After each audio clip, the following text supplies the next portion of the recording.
नमस्कार दोस्तों, स्वागत है आप सभी का एक बार फिर से आपके अपने इस यूट्यूब चैनल पर। दोस्तों, आपको जो स्क्रीन पे दिखाई दे रहा है ये सुप्रीम कोर्ट का जजमेंट आ गया है एनआईओएस डीएलएड को लेकर के। आप सभी को पता होगा ये मामला काफ़ी समय से लंबित था सुप्रीम कोर्ट में, जिसको लेकर के इसका फैसला तो पहले ही आ गया था, लेकिन जो फाइनल ऑर्डर कॉपी थी वो नहीं आ पा रही थी, जिसकी वजह से एग्जैक्ट क्या बातें कही गई थी वो हमें नहीं पता चल पा रही थी। लेकिन उसकी कॉपी जो है वो हमें रिसीव हो गई है और मैं इस वीडियो में आपको डिटेल में बताऊंगा कि क्या कुछ बातें कही गई हैं, हर एक शब्द का क्या अर्थ है और आने वाले समय में क्या कुछ चीज़ें होने को हैं, और क्या एनआईओएस डीएलएड वाले अब आने वाली भर्ती में अप्लाई कर सकते हैं यानी इन बातों पर हम चर्चा करेंगे। तो चलिए वीडियो की शुरुआत करते हैं। मैं आपको नीचे ले चलता हूँ जहाँ पे जो मेन जजमेंट है वो दिया गया है। आपको जो सब दिख रहे हैं डायरी नंबर, जो अलग अलग एप्लीकेशन लगाए गए थे, ये सब उनके डायरी नंबर हैं। तो हम इन चीज़ों को अवॉइड करते हुए सीधा जो मेन ऑर्डर है उस पर आते हैं। तो थोड़ा सा यहाँ पे मैटर बताया गया है कि भाई क्या मैटर था। इसको मैं शॉर्ट में समझाऊँ तो मेनली मैटर यही था कि जो लोग एनआईओएस डीएलएड का एक कोर्स आपको पता होगा 18 महीने का कराया जाता है, जो कि एनआईओएस जो है वो मेनली जो डिस्टेंस से कोर्स होते हैं ना वो करवाए जाते हैं, ओपन वाले।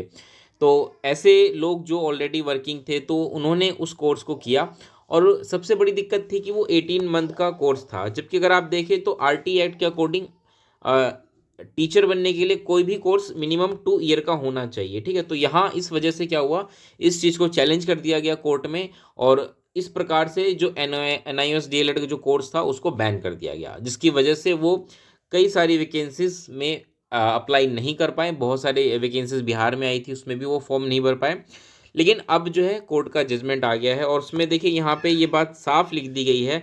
We have already clarified in the judgement under review that the one time scheme was provided solely to the safeguard the interest of those teachers who were employed as on 10 August 2017. We are therefore are not inclined to entertain the present review petition as well as miscellaneous application।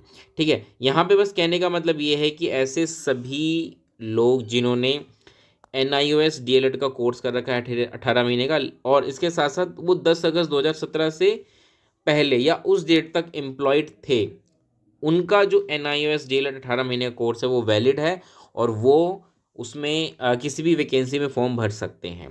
ठीक है, एक बात यहाँ पे और देख लीजिए, यहाँ पे दोबारा ये बात कह रखी कि however to avoid any confusion we again clarify that the 18 months diploma obtained by such person who are in employment as on 10 August 2017 and who have completed the diploma course of 18 months would be treated as valid diploma holder for the purpose of applying in other institutions or for promotional avenues। यानी कि जिसने 18 महीने का diploma कर रखा है और जो 10 अगस्त 2017 से पहले या उस डेट तक एम्प्लॉयड था, वही व्यक्ति किसी भी आने वाली वैकेंसीज में अप्लाई कर सकता है। उसका जो ये डिप्लोमा है वो वैलिड माना जाएगा। अब यहाँ पे बड़ा सवाल ये उठता है कि जिन लोगों ने 10 अगस्त 2017 के बाद डीएलएड कर लिया 18 महीने का, तो क्या उनका वो वैलिड होगा या नहीं होगा, उसके बारे में कुछ भी क्लियरली यहाँ इस ऑर्डर में नहीं लिखा है कि भाई 10 अगस्त 2017 के बाद वालों का क्या होगा।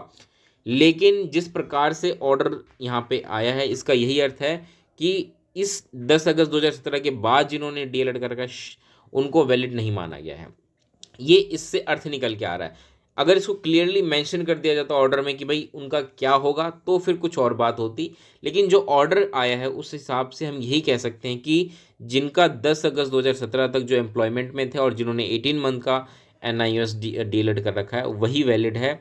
तो ऐसे सभी बच्चे अब आने वाली वैकेंसीज में अप्लाई कर सकते हैं। मेनली कौन कौन सी वैकेंसीज हमें अभी देखने को मिलेंगी, तो आप देखिए सबसे पहले आप देख सकते हैं कि रीट के फॉर्म जो है वो अभी आ चुके हैं, तो आप इसमें अप्लाई कर सकते हैं। बीपीएससी टीआरई 4 जो है वो आने वाला है, तो आप उसमें अप्लाई कर सकते हैं। इसके अलावा केवीएस की वैकेंसीज जो कि 2025 में आपको देखने को मिलेगी वो आएगी, और DSSB की वैकेंसीज, ये कुछ 4-5 ऐसी बड़ी भर्तियां हैं जो आपको आने वाले समय में देखने को मिलेंगी, और आप सभी बच्चे, आप सभी लोग इस वैकेंसीज में भी अप्लाई कर सकते हैं। तो आप सभी के लिए अच्छी खबर है, जिनका एनआईओएस डीएलएड वैलिड हो चुका है उन सभी को कॉन्ग्रेचुलेशन। वो अब तैयारी करें एग्ज़ाम्स की, और आने वाले समय में वो भी इस एग्ज़ाम को दे पाएंगे। तो चलिए दोस्तों, इस वीडियो को मैं यहीं समाप्त करता हूँ। कैसी लगी वीडियो बताइएगा, लाइक शेयर करिएगा दोस्तों तक, चैनल को सब्सक्राइब कर दीजिएगा। मिलते हैं अगली वीडियो में दोस्तों, तब तक के लिए नमस्कार, धन्यवाद।